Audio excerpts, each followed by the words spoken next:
तर स्वयंपाक करायला लागले मी आणि फक्त ना 2च वांग्याची भाजी अशी करायची आहे ह्यांच्यापुरती. कारण काय झाले, रात्रीचा ना रात्री काल पोळ्या केलेल्या असल्यामुळं पोळ्या आमटी शिल्लक आहेत. तर ह्यांना आता रात्री एकदाच खात्यात, म्हणजे केल्यावर पोळी एकदाच खातात, परत खात नाहीत शिल्लक राहिलेली. नको वाटते, एकदाच जीवावर खाल्लेलं असते, त्यामुळं परत मी पण काय आग्रह करत नाही खावा खावा म्हणून. मग थोड्या 4 चपात्या आणि तेवढीच 2च वांग्याची भाजी ह्यांच्यापुरती करणार आहे. जास्त स्वयंपाक करणार नाही, ग्रहण आहे.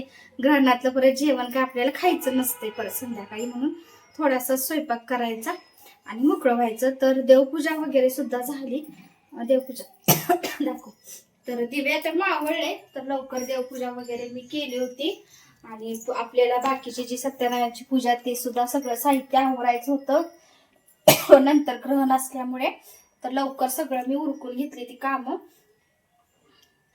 तर आता म्हणलं चपाती आणि थोडीशी भाजी ह्याच्यापुरती करावी. आम्ही तर आहे ते खाऊन संपवून टाकणार आहे पोळ्या. तर पोरींना मला आवडते शिळ्या पोळ्या, काय आम्हाला आवडते, तर आम्ही खाऊन मोकळं होतो आता. तर म्हणलं ह्याच्यापुरती करूया. तर कढीपत्ता, लसूण, खोबरं, जिरे असं सगळं तेलात टाकले आणि वांगी ताजी ताजी आणलेली रविवारी होती.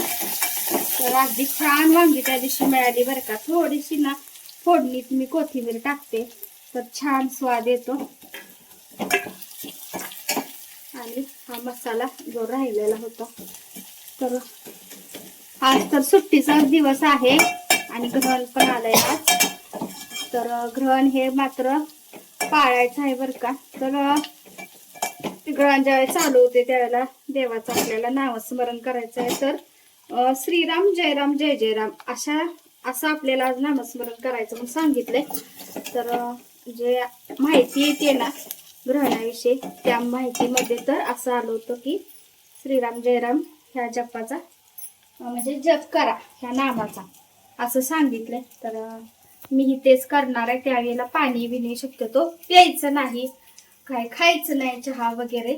तर ग्रहण सुटल्यानंतर आंघोळ करून खाल्लं पिलं तर चालतंय, नाही आंघोळ केली तरी पण चालतं. पण पाळणार मी तर करणार आहे म्हणजे.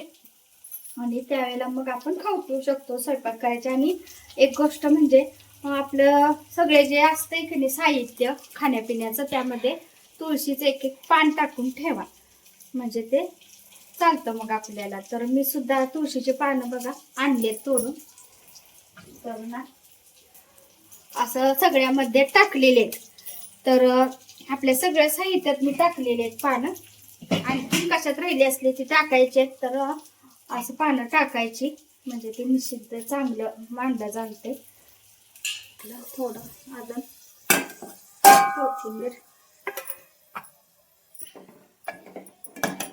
तर हे बघा इकडं चहा, साखर पावडर, परत मसाल्याच्या डब्यात, तिखटाच्यात, असं तांदळाच्या डब्यात म्हणा, पिठांच्या आपल्या पिठं जी असतात ना, गव्हाची म्हणा, डाळीचं म्हणा, ज्वारीचं म्हणा, त्या सगळ्यात असं मी हे बघा पानं टाकून अशी ठेवलेली आहेत. आणखीन कशा कशात तर राहिलेत ते आता टाकणार आहे. तर आमचं ना पाण्याचं जे मीटर आमचं लांब होतं तिकडं रस्त्याच्या पलीकडं तिकडं होतं ना, ते काल मोडलंय काहीतरी. तिथं चाललं होतं साफसफाई करायची, ट्रॅक्टर आलता आणि त्यावेळेला सगळंच मोडून गेले. तर आता ते दुरुस्ती करायचे म्हणून तिकडं गेलो होतो आम्ही. ते सुद्धा शूट केलेलं आहे बघा. तर तिथं थोडंसं शूट केलं. तर आमच्या 3 जणांचं तिकडं आहे, बाकीच्यांचं इथंच आहे. आमच्या 3घांचं मात्र तिकडं होतं. तर ते आता ह्यांनी गेलेत त्या ते कामासाठी, ते काय काय साहित्य आणायचं आहे म्हणून ह्यांनी बाहेर गेलेत. तर ते पण आता आज बसवतात का कधी काय माहिती, लगेच होते का नाही त्याचं काम. पण आज नाही बसवलं तर उद्या पाणी येणार आहे, उद्या पाणी भरून होणार नाही. तरीच मी काल म्हणलं, काल ती मोडल्यामुळेच आपलं पाणी भरून झालेलं नाही बघ. का तर मी मोटर मध्येच बंद केली, पाणीच भरून झालं नव्हतं काल. मग आता टाकीत बघून यायला पाहिजे पाणी किती. तर आता चपाती तेवढी बनवून घेते म्हणजे झालं मग.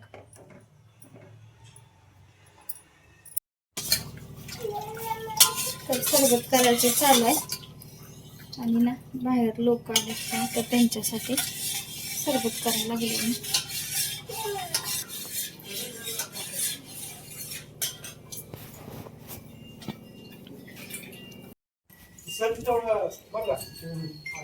हे बघ